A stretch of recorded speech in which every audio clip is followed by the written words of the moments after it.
Hey students, welcome to my channel. आज से हम आर्टिकल्स कवर करना शुरू करेंगे। आज हम आर्टिकल 1 और 2 को कवर करेंगे। शुरू करते हैं हम अपना आज का video lecture. Article 1 to 4 and part 1 में यूनियन एंड इट्स टेरिटरी के बारे में बताया गया है हमारे कॉन्स्टिट्यूशन में, ठीक है, जिसमें आर्टिकल 1 में भारत को यूनियन ऑफ स्टेट कहा गया है।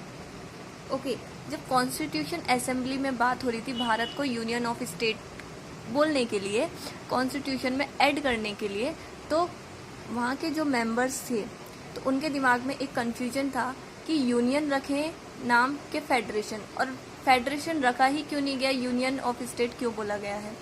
तब ड्राफ्टिंग कमेटी के जो चेयरपर्सन थे BR अम्बेडकर, तो उन्होंने इस बात को डिस्क्राइब किया, एक्सप्लेन किया कि हमने यूनियन इसलिए बोला है क्योंकि भारत के जो स्टेट्स हैं उनको अलग, वो खुद की मर्जी से अलग हो ही नहीं सकते।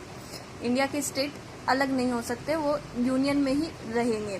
फेडरेशन का मतलब है कि स्टेट का एक अपना अलग नेचर होता है और वो कभी भी अलग हो सकते हैं अपने कंट्री से, जबकि इंडिया में ऐसा नहीं है, स्टेट अलग नहीं हो सकते हैं। तब जाके फाइनली यूनियन ऑफ स्टेट को रखा गया कॉन्स्टिट्यूशन में, ठीक है। आर्टिकल 1 हमें बताता है union of state India, that is Bharat shall be a union of state. तो जब आर्टिकल 1 में इंडिया और भारत के नाम पर डिस्कशन हो रहा था, तो कुछ लोगों ने ट्रेडिशनल नेम भारत का, जो कि भारत है, उसके बारे में सजेशन दी, तो कुछ लोगों ने मॉडर्न नेम, जो कि इंडिया है, उसके बारे में सजेशन दी। तब जाके कॉन्स्टिट्यूशन असेंबली इस बात पे, इस कंक्लूजन पर पहुंची कि भारत को इंडिया और भारत दोनों कहा जाएगा। तो यूनियन ऑफ स्टेट को भारत और इंडिया दोनों कहा जाता है, ये हमें आर्टिकल 1 बताता है, ठीक है।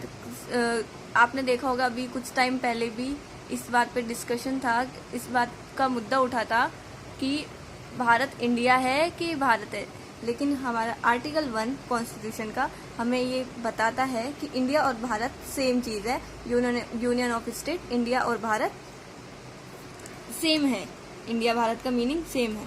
आर कॉन्स्टिट्यूशन आर यूनिटरी, ये BR अम्बेडकर ने कहा था जब यूनियन ऑफ स्टेट के बारे में डिस्कशन चल रहा था। ओके, आर्टिकल 1 में 3 कैटेगरीज बताई गई है, ठीक है, इंडिया की: state, union territory and others. Others में अभी कोई आया नहीं है, ठीक है। अभी तक पार्लियामेंट में इंडियन गवर्नमेंट ने कुछ भी अदर्स में मेंशन नहीं किया गया है, ऐसी कोई कैटेगरी आई नहीं है। तो फर्स्ट है स्टेट, जो कि हमारे प्रेजेंट टाइम में 28 स्टेट है। सेकंड है यूनियन टेरिटरी, जो कि 8 यूनियन टेरिटरी है, ठीक है।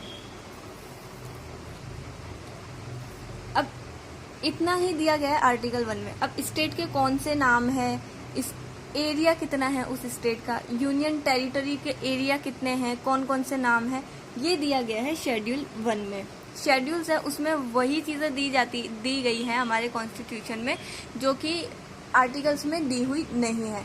तो स्टेट, यूनियन टेरिटरी के नाम, एरिया, ये सब शेड्यूल 1 में डिस्क्राइब किया गया है। State and territory shall be specified in the first schedule, area, union territory name and state name, ठीक है। अब हम बात करते हैं आर्टिकल 2 की। आर्टिकल 2 क्या बताता है? एडमिशन और इस्टेब्लिशमेंट ऑफ न्यू स्टेट, ठीक है। तो इसमें फर्स्ट होता है कि भाई जो स्टेट पहले से एग्जिस्ट करते हैं उनको अगर भारत में ऐड करना है तो पार्लियामेंट को ये पावर आर्टिकल 2 देता है, ठीक है। या फिर कोई न्यू स्टेट बनाना है, इस्टेब्लिशमेंट करना है जो कि एग्जिस्ट नहीं करता है, इसकी भी पावर आर्टिकल 2 देती है इंडियन गवर्नमेंट को, पार्लियामेंट को। पार्लियामेंट लॉ पास करके जैसे भी ठीक लगे किसी भी न्यू स्टेट को बना सकती है, या फिर कोई स्टेट एग्जिस्ट कर रहा है उसको हमारे भारत में ऐड कर सकती है, लेकिन by law. Okay, so that's it.